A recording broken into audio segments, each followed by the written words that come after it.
and then we'll come here to the front. Thank you. Hi, I'm Dwayne Payne. I've lived in this county for 25 years now. I remember when you opened this school. You voted to open this school. It was $12 million plus the land. I mean, you're looking at some other schools here. You say you're going to save $800,000 if you close this school, along with the others. We also had under cost analysis, you said each student, it was $1,600 here as compared to $2,600 at the other school. I mean, it doesn't make sense to me. I mean, that's $1,000 a kid you're saving by keeping this school open.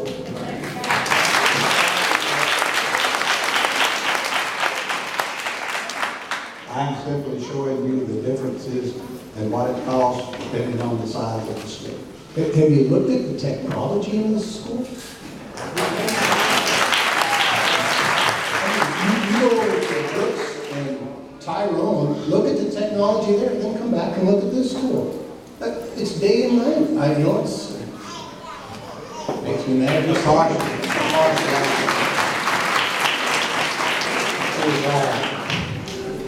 Is we are spending millions of dollars in SPLOST money now making all of our classrooms in this county what they call 21st century classrooms. And all of the classrooms in this county I know. We're going to go ahead and answer. I am not arguing to close this school. I'm telling you that in order to decide whether this school closes or somebody else's does, is you've got to do a financial analysis on that. So you would rather We spend, have sir, we'll do that as follows. We have a question back here. I got a question about the Georgia, University of Georgia study. Has that been published by anyone, or does your office plan to publish that study? Because I'm from Fulton County, born and raised, and I specifically came down and got one of these foreclosures for the schools. And I've been really impressed the last 4 years with Inman Elementary. And I think that is one of the highlights of this community.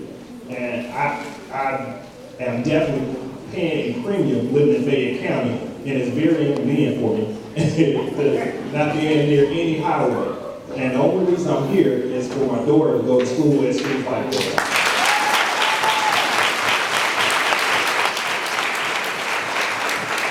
This study has been discussed and was reported on a couple of times in the media. I'm not sure if it's online, but if it's not, if you call the superintendent's office, I can assure they put it on there. So anybody can take a look at that. Oh my God. Mrs. Miller, and then we had several hands on the front. I just had a question on the handout. You see now on page 3, it gives the utility costs for all the for some of the schools. Can we provide it with utility costs for all of the Yes, schools? that's just some of the data that we have already. Okay, But because, that can come through the superintendent's office. You always ask for information. because if every school possibly could be closed, I think it would be nice to be able to see all of the utility costs. for That every is our school point, a listed. complete and thorough analysis of everything.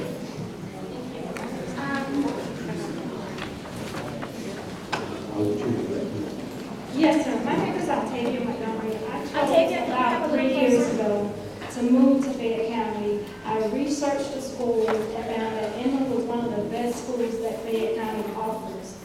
My daughter has been here. This is our community and our family.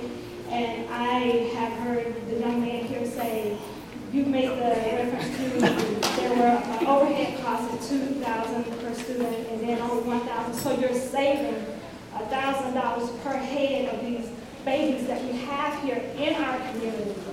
So wouldn't it not make sense to you to strive to keep this school open as far as our family and our community? Because even people who moved here took financial struggles to get here.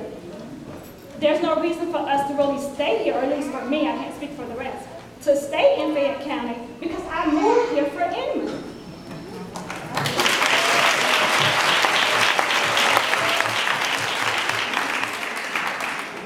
The reason I gave you the sheet of paper was to show you the difference. I understand that. But My point is this, the only way we can decide which ones to close is to take that analysis and finish it. Okay, and I understand you keep referencing your final analysis or your financial analysis. I work with numbers every day. I'm an accounting major. That's what I do every day. So I mean, when are we going to get to these numbers so we can know where we stand as far as your final financial analysis that you keep referencing? Because almost at every end of your question or your answer is referencing back to that financial analysis. When is that going to come about? Well, I think it'll be forthcoming soon. Okay? We have, excuse me, what I'd like to do at this time, because we have a lot of questions. We have a lot of questions, and what we want to try to do is remember that our facilitator said we needed to keep our questions to two minutes. If you have a point that has not been expressed, then could you please raise your hand at this time? If you have something, can you stand please so I just have a clear count of everyone that has some.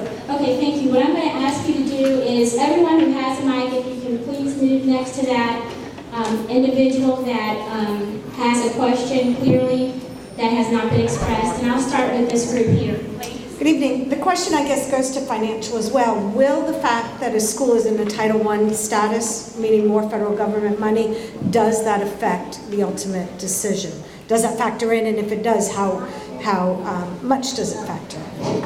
I mean, so you're saying there's the additional support that's coming in as far as teaching and the support for intervention programs is not going to factor? If a school is designated as Title I, they do get additional money for teachers, parapros, material, equipment, supplies, and any other kind of support that particular school deems as appropriate to help those kids. So you're not, that's not part of your consideration, whatever that. The money follows the student. So if the student goes to another school. Well, yeah, I mean, Okay, to some thank you. degree. Next question, please. I have a question about the cost. You're looking at the cost per student, but not every student has the same amount of cost, so you're averaging it out. But to me, having a child that needs the extra care, I'm looking at how much money, are they looking at the special needs children and how much they cost? Or are they averaging it out as per child and not caring? Maybe we didn't make it clear on that page. That cost is overhead only. It does not include teachers. It does not include parapros. It includes the administration and front office people like bookkeepers, media specialists, counselors, and those kinds of specialty kinds of people. There's been no analysis done on the actual instructional cost. That was not in. We were primarily looking at the administrative costs right now. Well, I'm looking at the instruction and I think it's fabulous.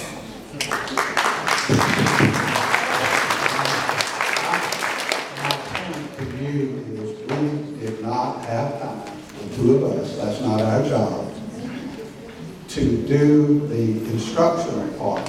That is why we're continuing to say we need the whole financial analysis to conclude that. Ma'am? So I too had a whole speech prepared about why I moved to the county and why I bought in your neighborhood so my children could come to Inman. And I'll let that go. My question is, at what point will the Board of Education entertain money-making ideas? I know that there are other counties in the metropolitan area that allow border students to pay out-of-county tuition, and that brings in revenue. Fayette does not, and I was clearly told by the Board of Education that they didn't want to distill the student body. Didn't look at the quality of the student or any of that. They didn't want to drag down their schools by allowing outsiders in.